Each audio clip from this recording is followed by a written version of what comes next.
Without them, there's nothing. There's no polo, there's no business, no reason to wake up in the morning. Australia's polo community is in mourning. 16 prized ponies from the Willow Polo Club were discovered dead after travelling from Tasmania to Victoria last week. They've been transporting horses since 1985. We need to know what happened on that boat. Let's allow the investigation to take its course. No one's officially told us that it was on the spirits. It's obviously a huge tragedy. It was a warm night in late January 2018. And after a polo event at Barnbougle in northeast Tasmania, a truck full of ponies was headed back to the mainland. For most of them, it was to be their final voyage. 18 ponies were loaded onto that truck at Barnbougle and driven onto a Spirit of Tasmania vessel at Devonport. It sailed 10 hours overnight to Victoria. The ponies weren't checked until the truck had driven off the ferry and was an hour out of Melbourne. The news left Australia's horse community shattered and confused. Hundreds of horses go on that boat every year, and that's the first incident I've ever heard of. I have horses and transport them backwards and forwards with no fear whatsoever. Andrew's done this trip 11 times, and 11 times in the same truck. So it's a bit of a mystery. It would take such a big dent out of the sport, out of your heart. An investigation was launched and the long wait for answers began.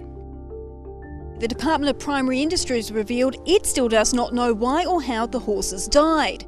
I am staggered that it's actually about 3 months and still nothing has been revealed. 7 months on from the deaths, the autopsy results haven't been released. There are still no answers more than a year after 16 polo ponies died crossing Bass Strait on the Spirit of Tasmania.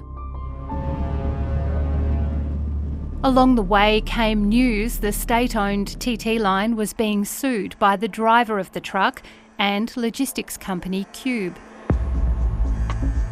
The claim is for $639,000 for the loss of the horses. No one's officially told us that it was on the spirits. And it just annoys me that we've got to put up with this brand damage when no one has officially said it was on the ship. That the matter appears to be an isolated one and no ongoing concerns have been identified.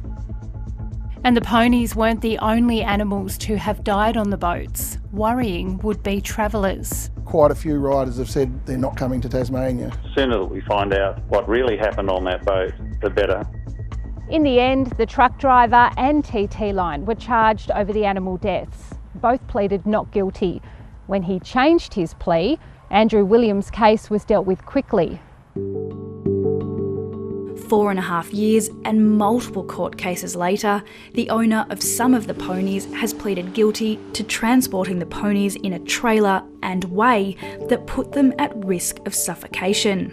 He also pleaded guilty to 16 counts of failing to ensure the horses were individually stalled. But TT Line fought the charges, denying it had failed those horses, but ultimately losing in court.